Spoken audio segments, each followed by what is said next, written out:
In a race against time, a new treatment for Alzheimer's disease has been granted fast-track approval by the Food and Drug Administration. But is this treatment a breakthrough or a potential danger? The treatment, lecanemab, also known as Leqembi, is made by pharmaceutical companies Eisai and Biogen. It targets amyloid beta proteins, which accumulate in plaques in the brains of people with Alzheimer's. However, researchers have yet to conclusively determine if these amyloid plaques are a root cause of the disease, or if clearing them can significantly slow or halt cognitive decline. The FDA's approval of Leqembi is through an accelerated pathway, using a surrogate endpoint to predict a clinical benefit for patients.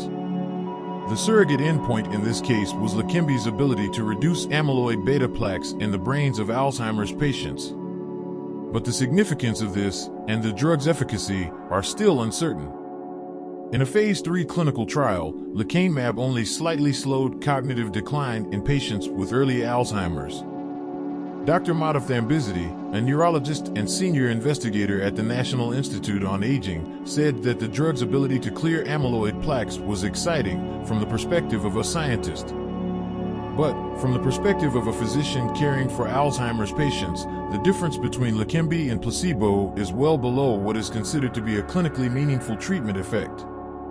The treatment also raises safety concerns, with reports of 3 patients dying from brain swelling and bleeding. One of the patients, a 65-year-old woman with early-stage cognitive decline, died of a massive brain hemorrhage. The FDA's approval of Leqembi comes just a week after the results of a congressional investigation into the agency's approval of a similar Alzheimer's drug, Aduhelm, were released.